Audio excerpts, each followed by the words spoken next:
The heavy hum of the airplane's engines buzzed in the background, almost drowning out the whispers and sharp glances being thrown across the crowded cabin. Passengers shifted in their seats, some craning their necks to see what the fuss was about. It started with a soft, awkward request from a flight attendant. Then voices rose, the tension thickened, and suddenly all eyes locked on a young black teenage girl sitting quietly near the middle of the plane, her headphones tucked around. Her neck, her boarding pass still tucked into the seat pocket in front of her. She hadn't done anything wrong. No disturbance, no shouting, no conflict. She had boarded just like everyone else, ticket scanned, seatbelt clicked, ready for the flight to take off. Yet somehow, without warning, she became a target. A man in a navy blue airline uniform leaned over her seat, his face cold and stiff. "I'm going to have to ask you to come with us," he said loudly enough for nearby passengers to hear. Confused, the girl, whose name was Amara, blinked up at him. She clutched the strap of her backpack tighter. "Why?" she asked, her voice steady but puzzled. There was no answer, only a tight shake of the head and a nod toward the front of the plane, where two security guards had already started moving down the aisle. People were pulling out their phones now. Some were whispering, others were recording. Amara's heart pounded painfully in her chest, her mind racing to understand what was happening. She had checked in properly. She had her ticket. She had done everything right. Still, the flight attendants insisted. "Now, miss. Now." Tears stung the corners of Amara's eyes, but she didn't let them fall. She gathered her things in slow, deliberate movements, her pride pushing her chin higher even as her stomach twisted. The cabin seemed to shrink around her, the aisle stretching out like a long, humiliating runway she had to walk down. Step after painful step, she moved past the rows of staring faces, feeling small, feeling judged, feeling wronged. As she was led off the plane, her phone buzzed violently in her pocket. Her fingers trembled as she pulled it out. It was her. "Father calling? Baby girl?" His voice was firm but filled with concern. "What's going on?" Amara choked back a sob. "They're dragging me off the flight, Daddy. I don't know why. I didn't do anything." For a moment, there was silence on the line. Then, a shift in his tone. Quiet, steady, dangerous in a way only a father protecting his child could sound. "Stay right where you are. Don't say another word to anyone. I'm handling this." What the flight crew didn't know, what none of them even imagined, was that Amara's father wasn't just any concerned parent. He was the man who owned the very airline that had just humiliated his daughter in front of dozens of passengers. Inside the terminal, Amara sat stiffly in a hard plastic chair, her backpack clutched to her chest. Airline staff buzzed around awkwardly, whispering, shooting nervous glances her way. A woman with a badge had tried to offer her a voucher for a hotel, for food, for a new ticket. Amara said nothing. She was done talking. Minutes ticked by. People hurried past, the buzz of travel all around her feeling far away, unreal. And then, the air shifted. A low murmur traveled through the crowd. Heads turned. The staff at the counter stiffened. Because striding into the terminal with a face like thunder was a man in an impeccably tailored suit, flanked by two sharp-eyed attorneys, his steps cutting through the space like a blade through butter. Amara's father had arrived, and he wasn't here for apologies. He was here for answers. But before anyone could even react, another memory flashed through Amara's mind. A memory from earlier that very same day. One that would change everything. It had happened just a few hours before she boarded the flight, in a busy airport terminal, full of tired travelers rushing to catch connections. Amara had been sitting in the crowded waiting area when she noticed a pregnant woman struggling to find a seat. Without thinking twice, Amara had stood up and offered her own seat with a warm, polite smile. The woman, a white lady in her 30s with a grateful look in her eyes, had thanked her over and over. She had settled into the seat heavily, resting, a hand on her round belly, and pulled out a small piece of paper from her bag. Before Amara could walk away, the woman grabbed her hand and pressed the folded note into her palm. "You might need this more than you know," the woman had whispered with a strange kind of knowing in her voice. Amara had smiled, tucked the note into her pocket, and thought no more of it. Until now. Now, sitting in the cold plastic chair under the cold fluorescent lights, with airline staff whispering nervously and her father storming toward her, Amara remembered the note. With shaking hands, she pulled it out of her jacket pocket and unfolded it. Her eyes widened as she read the words. And in that moment, Amara realized this day was about to take an even bigger, even more unbelievable turn. Because that note wasn't just a thank you. It was something much, much more.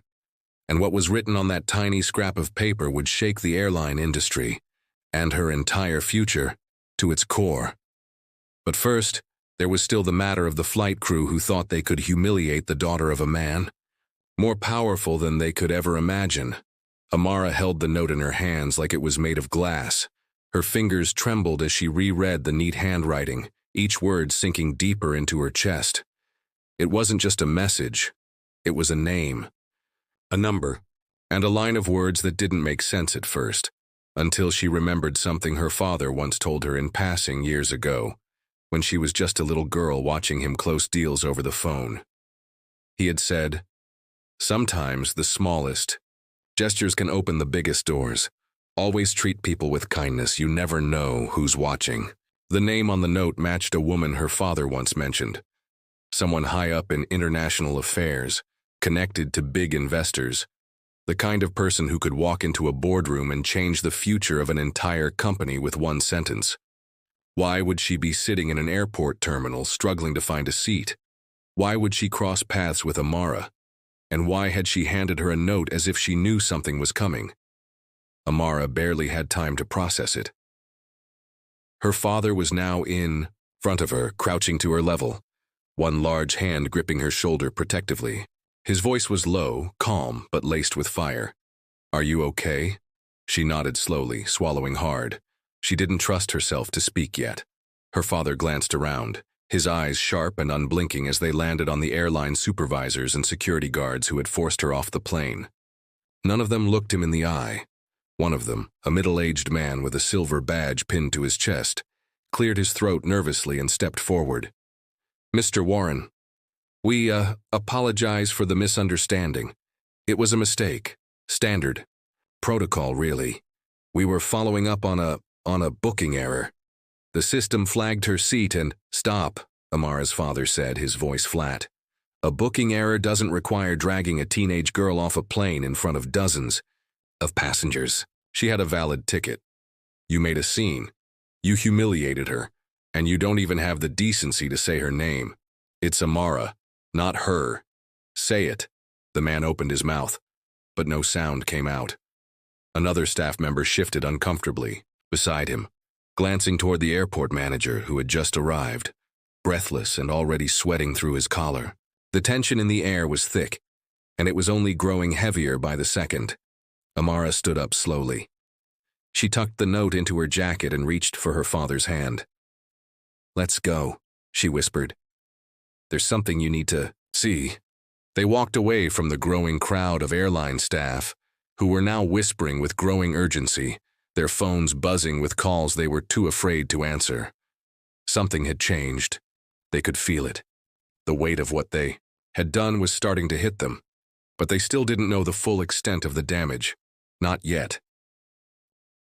Back in the black car parked near the curb, Amara handed her father the note. He read it once, then again. His eyebrows lifted slightly and he turned to look at her. "Where did you get this?" "I gave up my seat for a pregnant woman," Amara replied quietly. "She gave me that before I walked away. I didn't think anything of it at the time." Her father stared ahead through the windshield, deep in thought. His jaw tightened. Then he reached for his phone, opened a secured app, and typed in the number from the note. Within seconds, it was ringing. A pause. Then a voice answered. His tone changed instantly. Respectful, direct. "This is Warren. Yes, I'm with her now, thank you. Yes, she just gave it to me. Understood." He hung up, then turned toward Amara again, something unreadable in his eyes. "You just saved this company without even knowing it." Amara blinked. "What do you mean?" "That woman," he said slowly, is part of a coalition of international investors who were considering pulling out of a major partnership with our airline. It had nothing to do with you, just long-term talks about restructuring, environmental, policy and leadership transparency. But this? He held up the note. This means something's shifted. She saw how you acted, how you treated her, and it meant enough to her to give you a lifeline. Not just for you, for all of us. But they dragged me off the plane, Amara said softly, her voice cracking now. They didn't even ask me anything. They just saw me and assumed the worst. Her father didn't speak for a moment. He just pulled her into a hug and let her cry quietly into his chest. Then, with calm, measured words, he said, "They'll learn. I promise you, they'll learn." Meanwhile, back at the terminal, chaos was beginning to spread through the airline's internal channels. A memo had just been sent, top priority, flagging a critical VIP protocol failure. It was being forwarded from desk to desk, from manager to director. And no one knew exactly who had triggered it, only that something very big had just happened, and no one at the gate had the authority to fix it. Security footage was being pulled, statements were being written, legal teams were dialing into emergency calls. And above all that, a quiet sense of dread was sinking in. Someone important had been mistreated, and the fallout was coming fast. But Amara wasn't thinking about revenge. She was thinking about that moment. How small she had felt walking down that aisle. How everyone had stared, some with pity, some with disgust, none with action. That feeling didn't go away just because her father had power. It lingered. It hurt. And yet, somehow it was also the reason she now held a note that could change everything.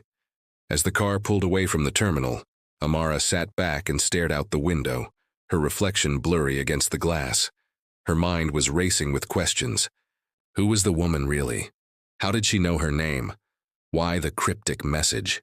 And why did it feel like all of this, every painful, confusing moment, was just the beginning of something much, much bigger?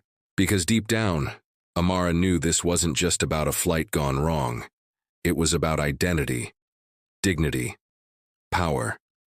And what happens when the people you underestimate turn out to be the ones holding all the cards? And the world was about to find that out.